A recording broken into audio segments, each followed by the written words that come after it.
opinions expressed on the internet would be censored. We are live. We are live. This is real. Welcome back to Unauthorized Opinions, UOPod.com. Like, share, subscribe. It's pure propaganda and it's super cringe, by the way. I literally went to the polls with nothing in mind. I saw a can of orange soda in the parking lot. And I was like, yeah, there we go. An unopened can of orange soda just chilling in the parking lot. I was like, yeah, I got to vote for Trump, dude. Your podcast sucks. It's mental, mate. It's absolutely mental. I'll be honest, I thought it was kind of offensive when you talk so much about the Loch Ness Monster. Political climate. And Andrew, treat yourself, okay? Especially if you start, I don't know, getting in good with homeless people. Unauthorized Opinions, streaming everywhere at uopod.com. Cock-a-doodly-doodly-doo, man. Oh my god, we're back. It's Sunday. The day after 420, bro. Hopefully you celebrated something, I guess. We're early in the podcast. There's no celebrations happening. Welcome back.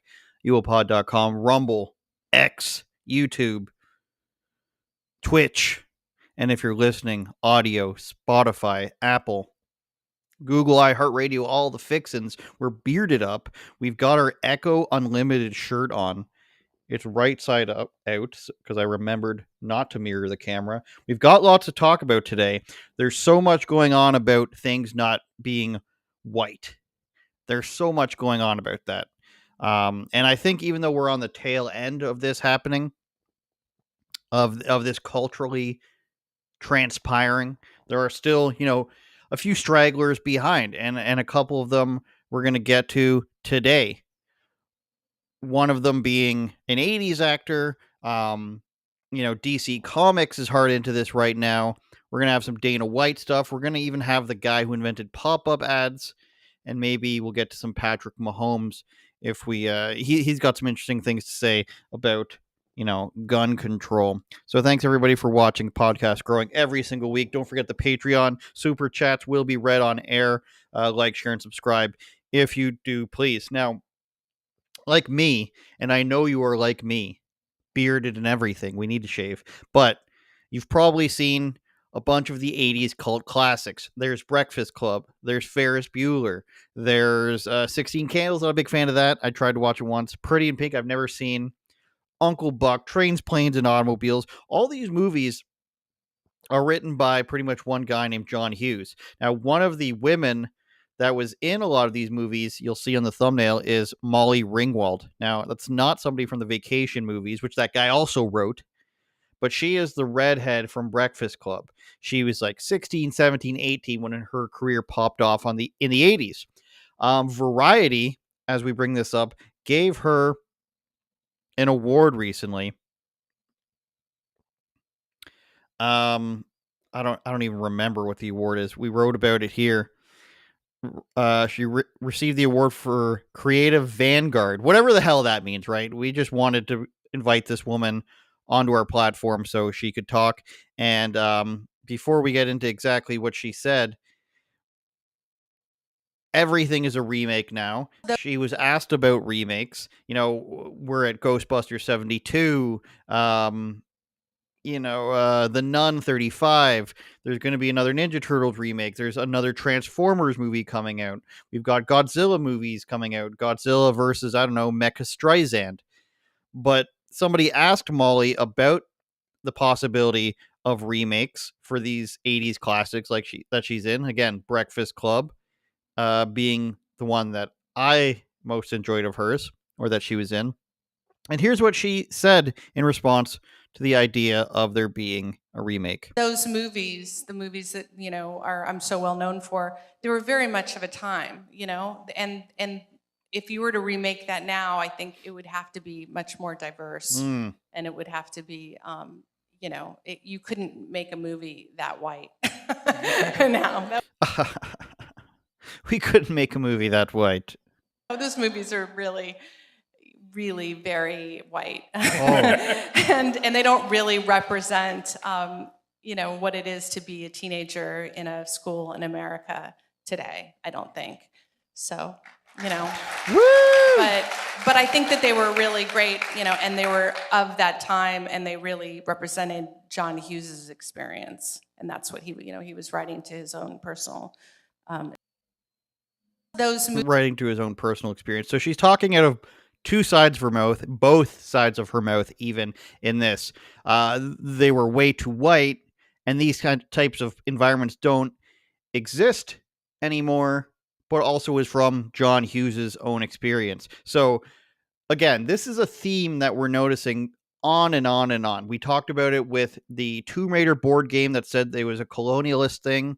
We talk about it with all sorts of remakes that happen where they say this stuff is racist. Schools do this, right? Where they say our founders are racist, tra la la la. But you got to give us money still. That's the thing. Molly Ringwald said these things were very white, and these stories were so white. But if we need to make money off of them again, we just need to change them. So, on the face of it, it's too ethnically, not diverse. But if we still want to make money off of it, we can do so by adhering to the diversity gods. Now, the reason why I brought up John Hughes is because she talked about how it was from his own experience. And we go through his insane credits if we go to the bottom here, starting in the 80s. So, Mr. Mom, which I believe was Hulk Hogan, was it not? No, I'm thinking of Mr. Nanny or something like that. So we got 16 Candles, which she was in. Big movie, not big for me. Vacation, obviously, epic movie. Breakfast Club, epic. European Vacation, he wrote all the vacations. Weird Science, very awesome 80s movie. Pretty in Pink, one of her bigger movies. Not familiar with it. Ferris Bueller, Planes, Trains, and Automobiles. Uncle Buck, again, these are John Candy things. A Christmas Vacation, which is iconic, of course. Home Alone, iconic.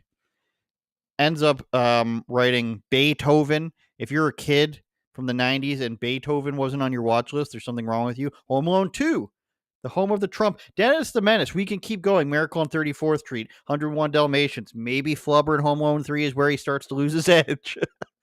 My point is this guy wrote all these movies, and you're saying it's too white to reproduce. So first of all, it's very weird that you would think that there aren't, places in the United States, which is still at least 60% white, where there isn't just a predominantly white high school, not by, segregation reasons, but naturally, just that's the environment growing up. That's weird to say that would necessarily be the case if you were to remake the movie. Oh, it can't be white because there are no high schools where the student body is predominantly white. That's impossible. Even though, how many kids were in Breakfast Club? 5, 6? So it's not like it represents the entire school population. It's actually saying that these kids were bad. They got detention, but you can't even say that. So it's weird that you'd be comfortable with remaking these movies just as long as the races were different. That makes you a little bit of a psychopath, in my opinion.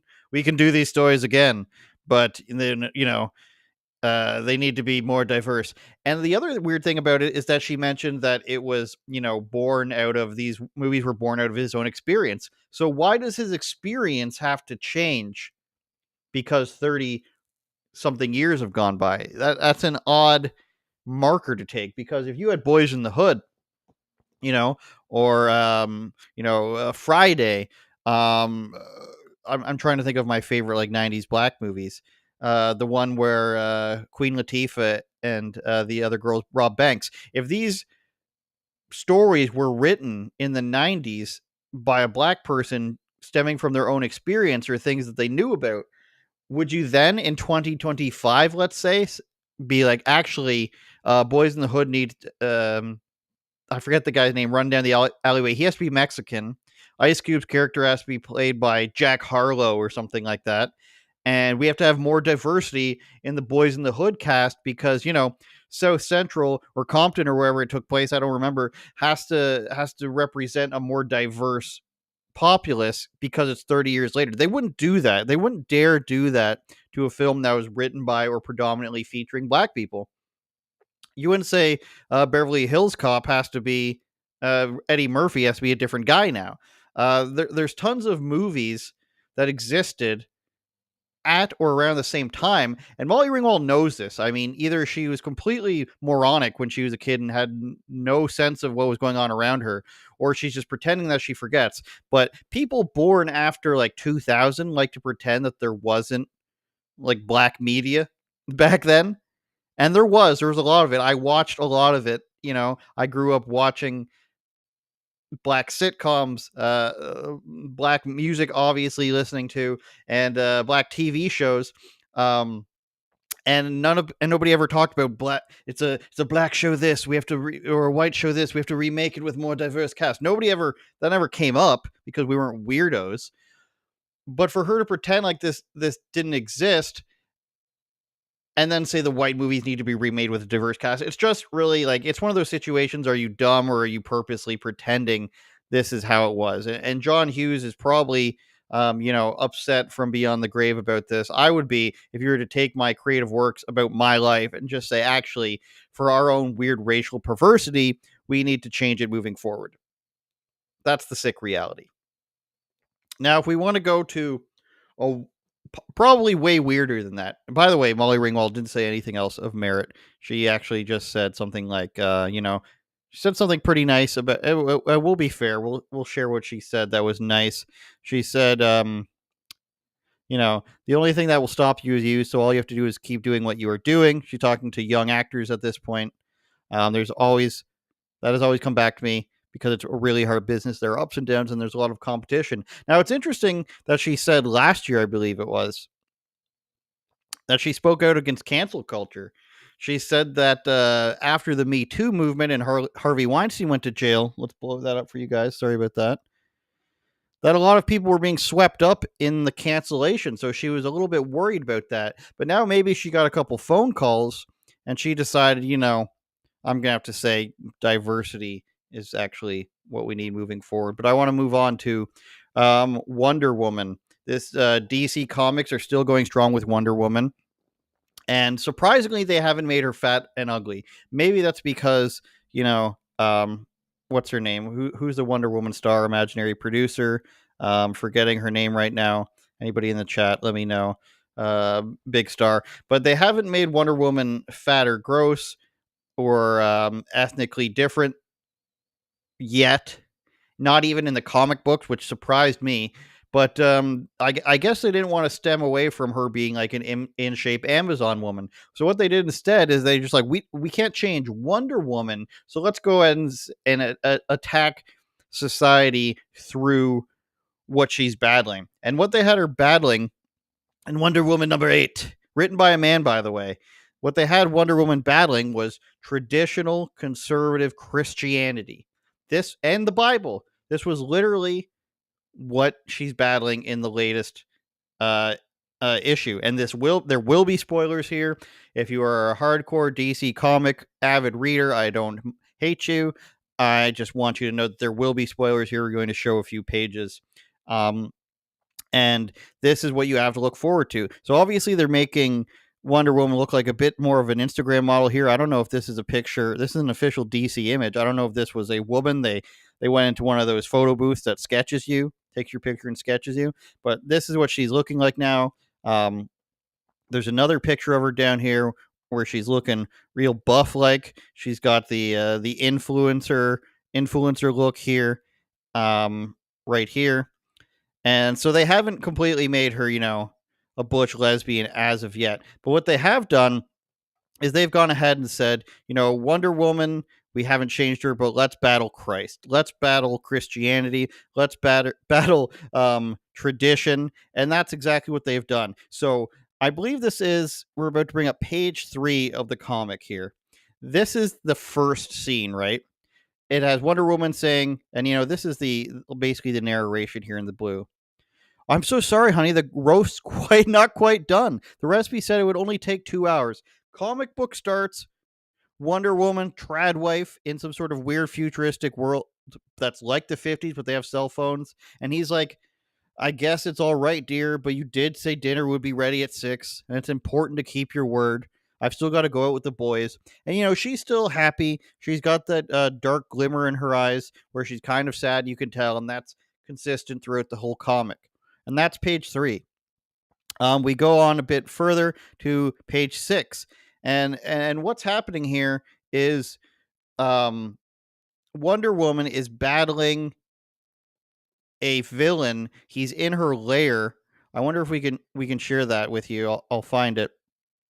Wonder Woman is in some guy's lair. That was the she's tied to this pole in some guy's lair, and she's subdued with a rope that feeds her like this lie, this narrative that's in her brain. And that's what's going on here. And this whole time she's battling basically her own psyche. She's being force fed Bible scriptures. She's being force fed passages from the Bible that support, like a traditional trad wife lifestyle. So we skip ahead, and now we're talking about this guy complaining he's the worst husband in the world. He's a military member. She's doing everything right, but he hates her. He's a piece of crap, and she's basically a broken down traditional Christian housewife. It's a little tough, isn't it? Says the husband. Last time he said it was too rare. I think. Tonight I hope perhaps I have missed it again. I can improve. I can improve. I promise you, my Stephen. So even when he's complaining, she's so sweet, and he's like, another excuse, another promise. Sure, okay, fine. It gets down to the point here where he's like, "What's wrong with you? You're sick. You're not eating?" And she says, "Well, I do need to watch my figure." And he's like, "That's good, honey, you stupid bitch." Is basically what he's saying. And it goes on like this, and it gets more and more ridiculous. And I understand what we're doing here is a comic book and it's exaggerated characters, but it's what it all means, right? The depiction of a traditional lifestyle of a Christian woman married to a military man. He's the worst person in the world. And, this is a storyline somebody came up with. This isn't just like, you pulled topics out of a hat. This person said, she's bound. She can't just be in like a 1950s traditional place that, most women, many women, I shouldn't say most, but a significant amount of women would say they don't want to live that way. But it had to be like Christian, American, military. It had to have Bible passages. And later in the comic, she's asking him, "Just what time will you be back? I will miss you very much." And he says, "Holy shit! I don't know, Dana. I'll be home whenever we're done. What's with all the nagging?" And she's like, "No, I shouldn't." And then he punches her in the face, but not really. He goes, and this is like how ridiculous it is. "You can't cook. You never know when to shut your mouth. But damn it, you do look all right in that outfit." He's got that voice. "But woman, damn it, you do look all right in that outfit." And then these are her thoughts about the lasso, keeping her down. And eventually what happens, and we'll get to that in a second, actually. So some of the things that she's going through here, the Bible passages, let's go through them because they're absolutely insane. So, hold on, just let me bring some of these up.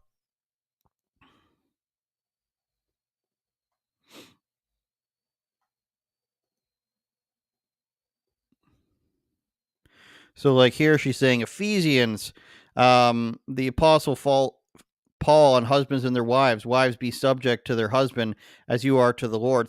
So throughout the story, she's being force fed essentially Bible passages that adhere to or are in relation to a woman being submissive to her husband. And these are the things that are meant to brainwash her. These are the things that are meant to keep her in line in this psychosis.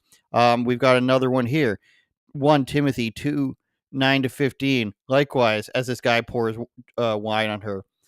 Also that women should adorn themselves in respectful apparel with modest and self-control, not with braided hair and gold of pearls or costly attire, but what is proper for women who profess godliness with good works. So this whole time, this villain's trying to keep her in line with Bible passages, but eventually, of course, and I shouldn't forget this part, is that and again we're saying spoilers. What saves her, of course, is her mother, who is obviously some type of Greek goddess, comes and saves her. She says, basically, you're a strong woman. You don't need no man. Leave with me. And this is all inside of her mind. So her mother appears in her mind. And that is what eventually gets her to break free from her reins. She grabs the guy by the throat. But not before, ladies and gentlemen. Wonder Woman does not escape this hell that is a Christian trad wife universe with cell phones, and she's cooking bad steaks, and she's cooking bad eggs, which is one of the scenes we didn't see. She cooks bad eggs for the guy, and he's like, this is a very important day for me, and you're burning my damn eggs, woman. And she's like, why aren't you listening to me? She's had it. But after she breaks out of her psychosis and beats up the supervillain, she's got to get one more jab in on this guy. And it comes in the form of her goodbye letter. Steve, my mother came by. I'm leaving with her. I'm not coming back. The truth is, I'm not who you think I am. I'm only who I think I am. Shot through the heart. That's really what should play as like the toughest, female thing to ever happen. And he's reading it in his mind here again. P.S. The house is a little mess, and you're going to need a new vacuum. Oh my God, no, she didn't. At the same time, look at the caption here, the narration. It is a truism often preached and often proven. Every man has his limits, a point at which he will break. Even we, who commanded hundreds of millions, as you will see, even we eventually found ourselves shattered. But we pushed her as far as any man has ever been pushed. But the clay from which she is made, it will not crack. So this guy writing this is writing this like it's 2016, like the fate of the world depends on the Trump-Hillary Clinton presidency election. And he's with her through and through, and women can do anything. And yes, I understand Wonder Woman's a very powerful woman, obviously, in the comic book universe.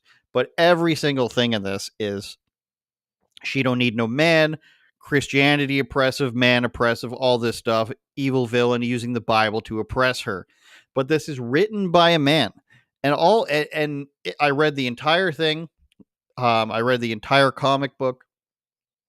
And almost every single page, aside from the advertisements for the Flash and whatnot, is dripping with a guy who's typing this or writing it by hand, I'm not sure.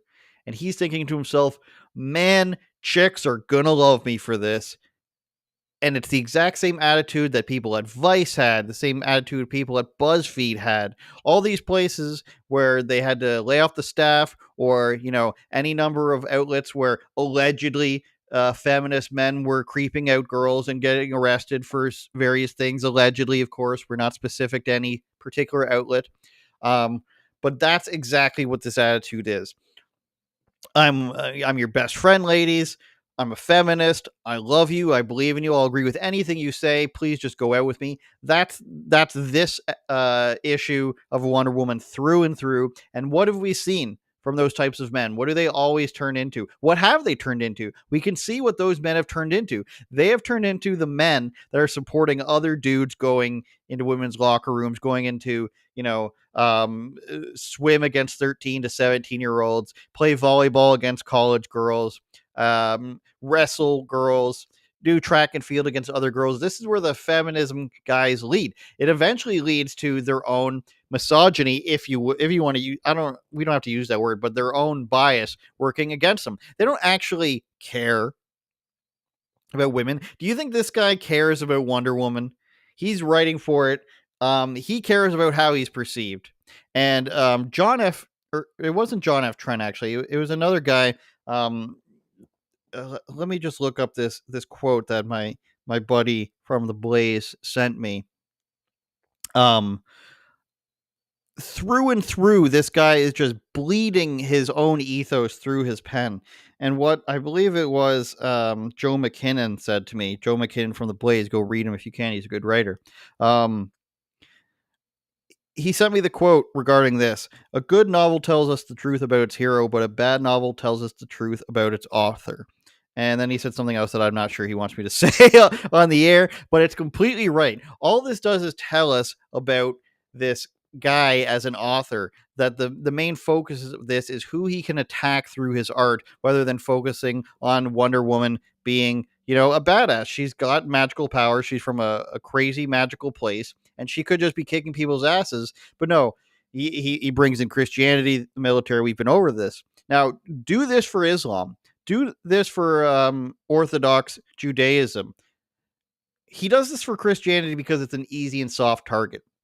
You're not going to see Wonder Woman fighting the Sunnis and the Shiites in issue number 9. You're not going to see issue number 10. She's going to go and free the Uyghurs in communist China. She's also not going to go to Palestine and condemn Hamas. These are things that Wonder Woman's not going to do. But what she will do is say straight white male who's Christian and believes in serving his armed forces. This is bad.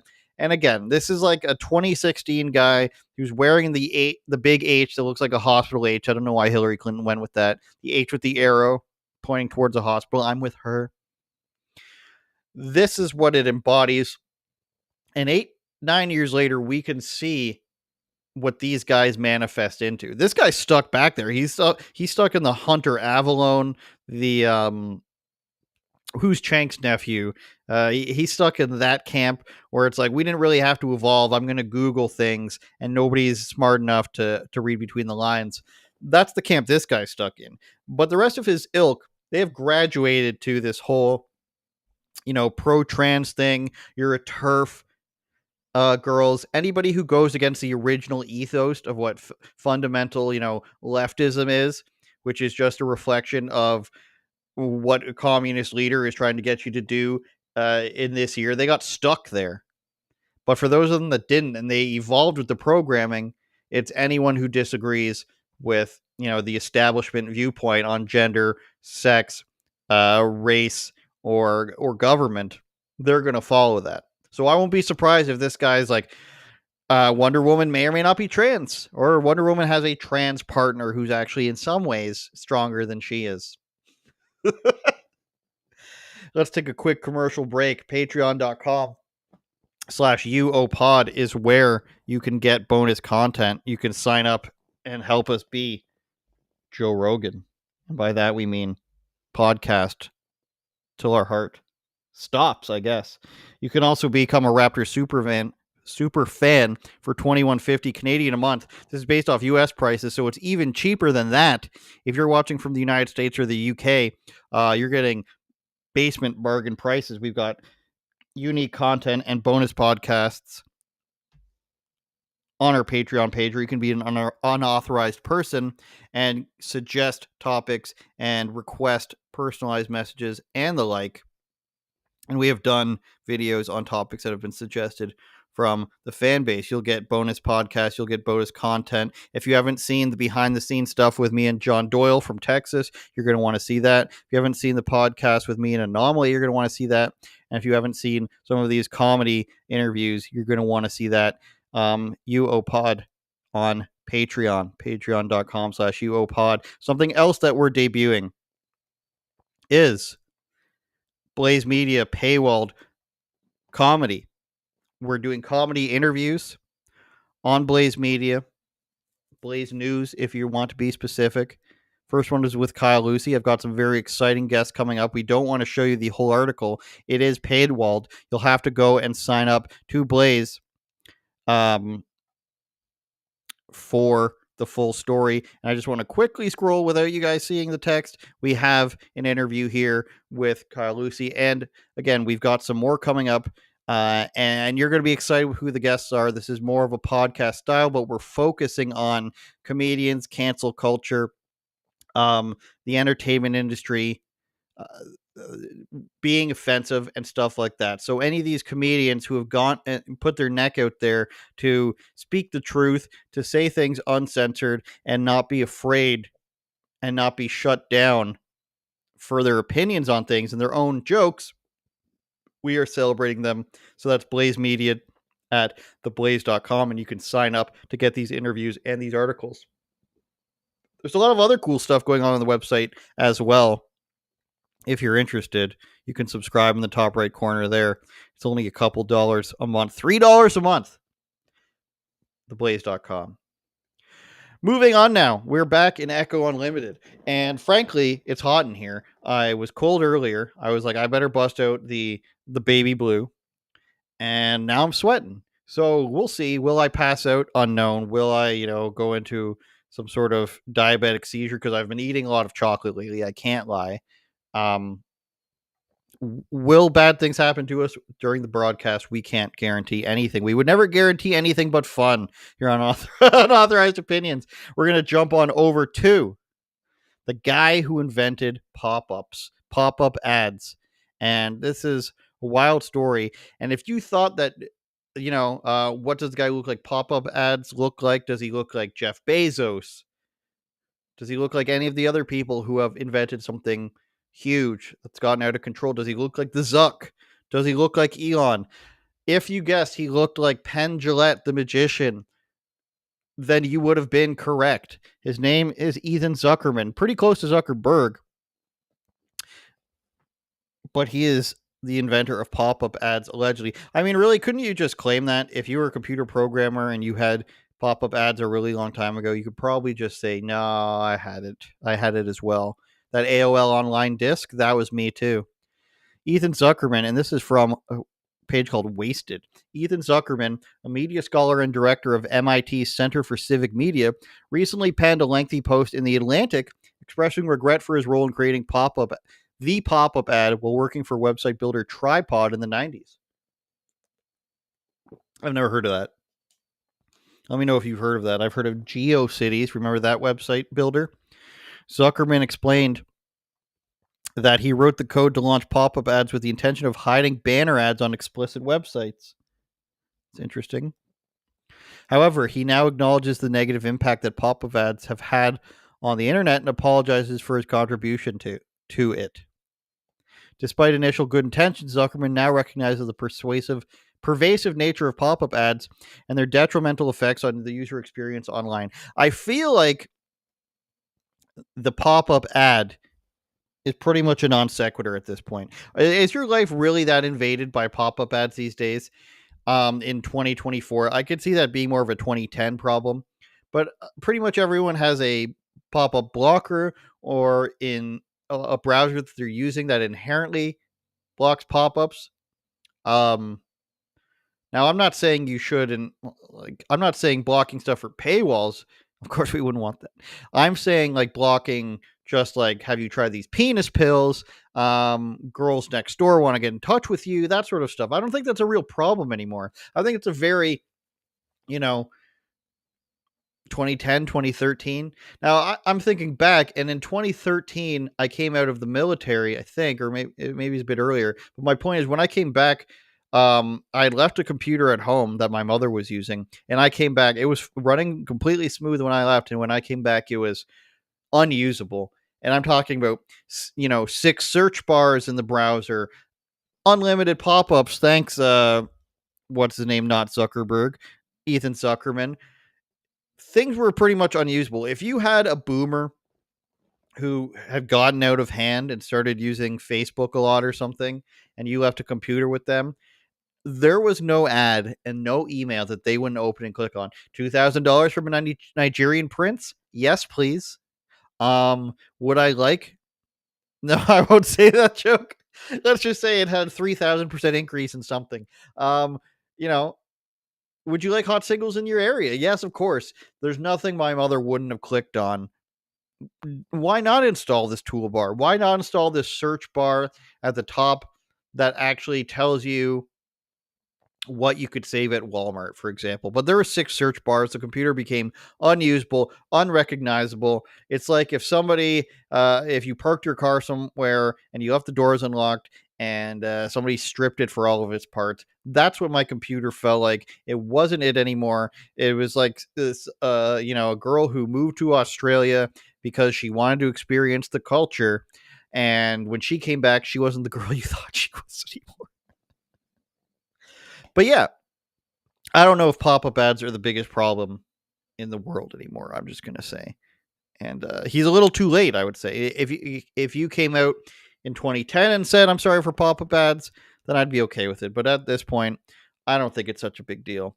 I want to switch on over to Dana White. UFC 300 just happened, and what an event it was.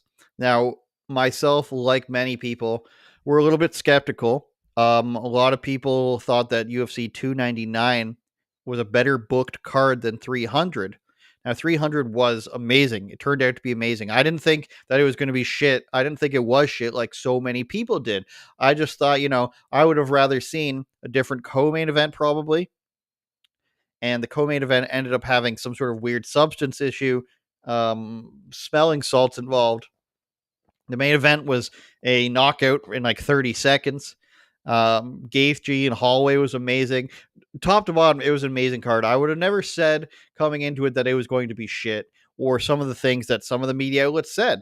And I'm not saying it just because I want to get on Dana White's good side. I'm saying this because it's true. I would have never said that Cody Garbrandt and Davidson Figueiredo opening the card was going to be a bad idea. And that's the reason why I watched every single fight on the card.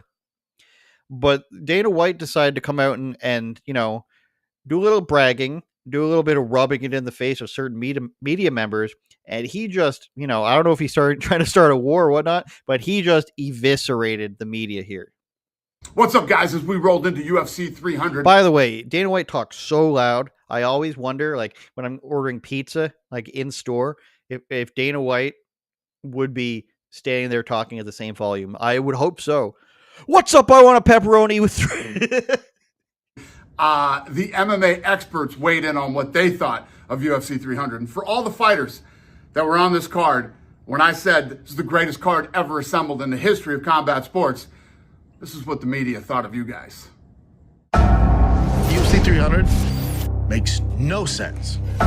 Is any fight on this card 300 worthy? Let's point out that Brendan Schaub was a fighter in the UFC, and he's a stand-up comedian.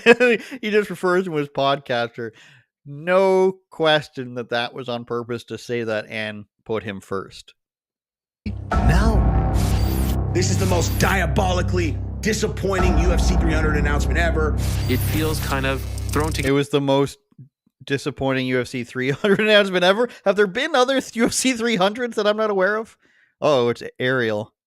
It doesn't feel like the culmination of something big. We were continually told that it's going to knock your socks off. It's going to be amazing. What did Dana say about this guy? We're going to blow their socks off. I wanted my jaw to hit the fucking ground. I did expect a little bit more from the company to blow us away. Nobody got blown away. Nobody. We need people that know the sport to be running the show because this is pathetic. UFC 300, the worst promoted fight card ever. Worst put together fight card ever. Justin Gaethje and Max Holloway for the BMF title, which I think is the corniest nonsense on earth. Weili Zhang against Zhao Yan. China's going to get all excited, and I don't think anyone else really cares. UFC 300 will be a disaster. Are you kidding me, Dana White? The most monumental card that there's ever been. You've had a whole year to prepare for this. Aren't you trying to make sales? Don't you want people to actually buy the pay-per-view? This ain't it. As far as I'm concerned, it's just a regular, decent pay-per-view.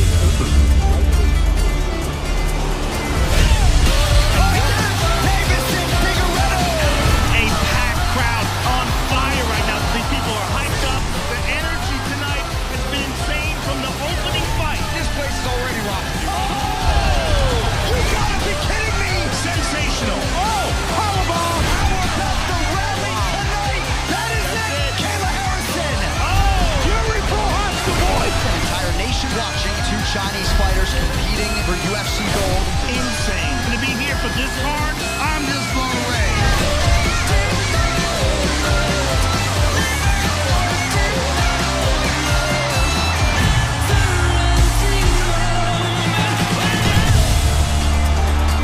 So obviously a big commercial at the end.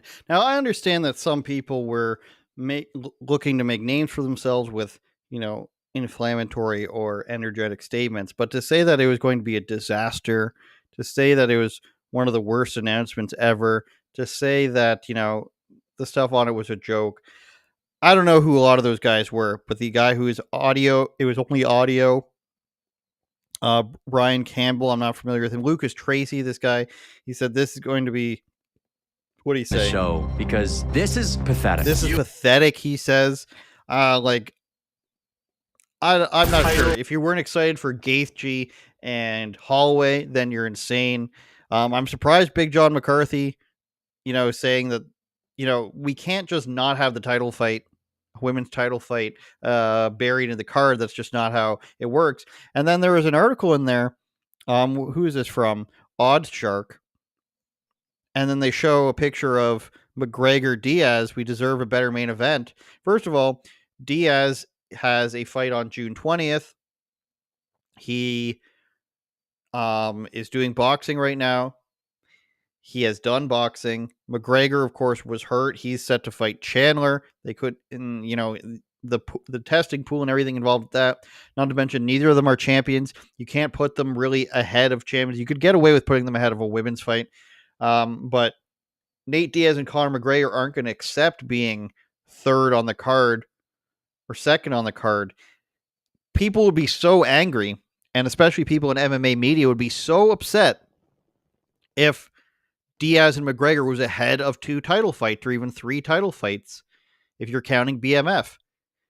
Holloway and Gaethje was the third to highest fight on the card, which is crazy. That's a main event. And you think that there should have been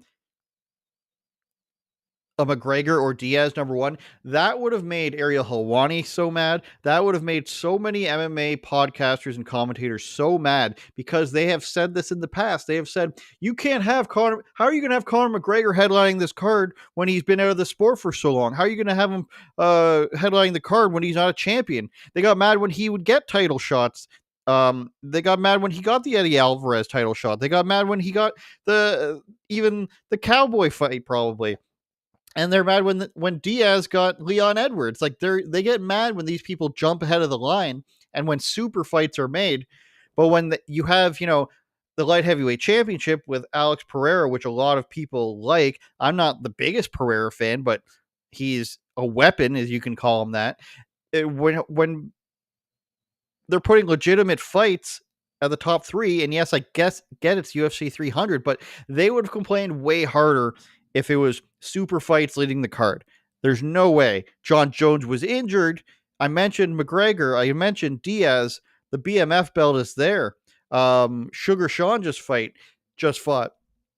The idea that what they did would have gone over better with MMA analysts if they had gone the super fight route is insane. It would not have. It would have gone way worse. There would have been way more complaints. The worst I think you could have complained in this sense for the UFC 300 would have been like, yeah, I guess it could have been better, but it's still really good. And it overperformed. It overperformed over expectations. But to the degree at which people were complaining about, get him out of here. You can say what you want about how Dana feels about Brendan Schaub, obviously, and Ariel, obviously. That's why they're up towards the front. But Ariel's going to live to fight another day. But the rest of these guys, I don't know. You're saying the people who are booking this need to learn more about the sport. I mean, these are just factually incorrect things. You can't just go out and say like, oh, the UFC matchmakers, they don't know anything about it. It's like, have you seen the other cards? Have you seen the other promotions?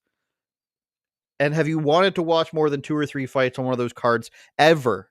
Maybe the PFL Bellator merger was their best card ever. But other than that, have you wanted to watch 3 or 4 more fights on one of those cards? No, you haven't.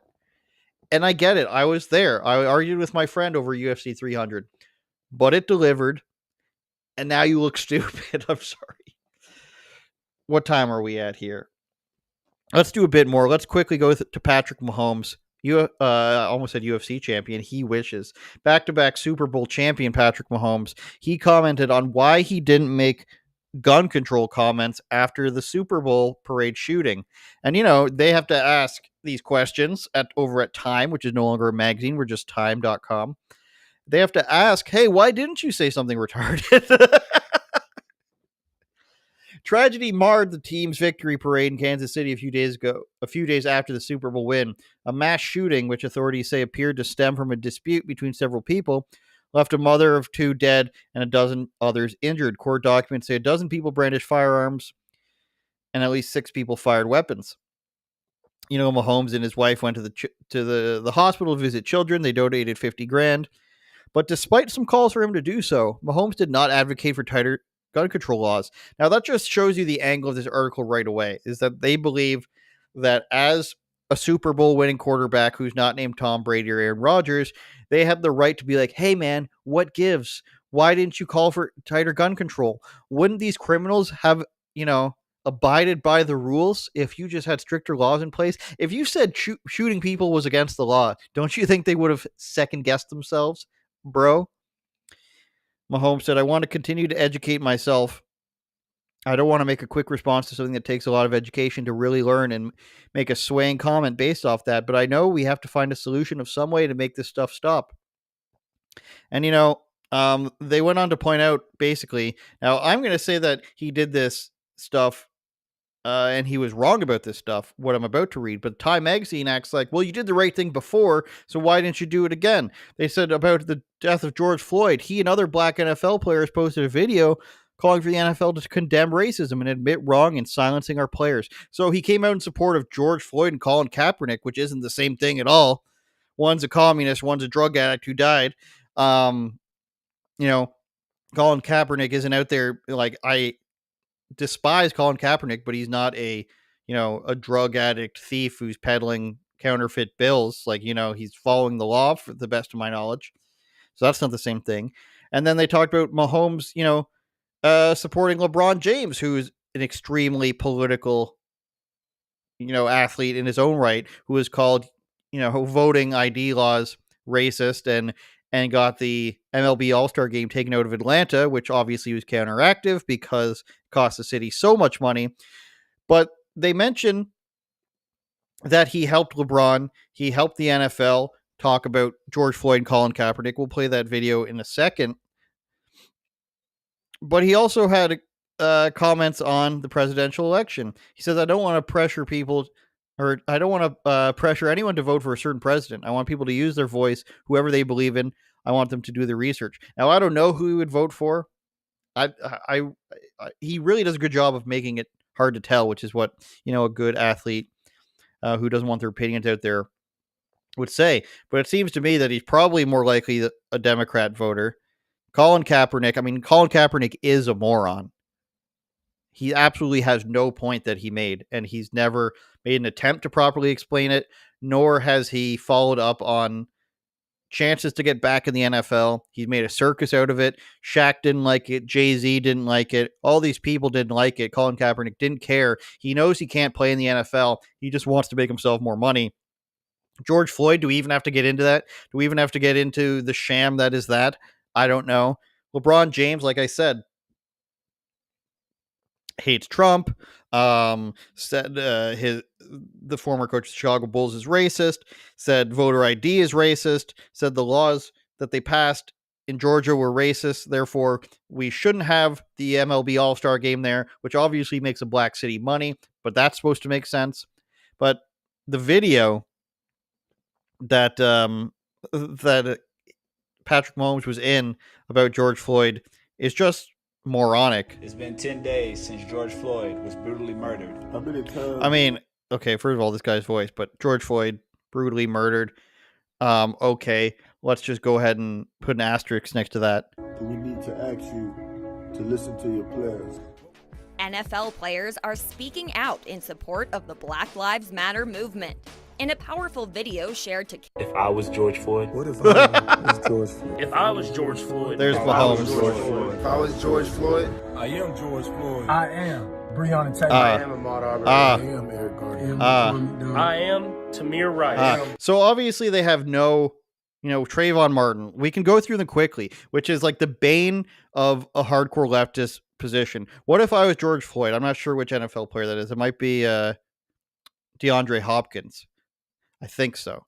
What if I was George Floyd? Were you addicted to fentanyl? Did you commit a robbery against a woman who was pregnant and put a gun to her? Did you spread counterfeit bills? That's my question. What if you were George Floyd? What's one of the other name? Eric Garner. I think that was the guy who's selling cigarettes. Breonna Taylor is one. What if you were Breonna Taylor? What if you were dating, allegedly, conjecture, Your Honor, what if you were dating a drug dealer and they were performing a raid on his house and he wasn't there and they accidentally shot you? Okay, I guess. What was one of... It gets better, I guess.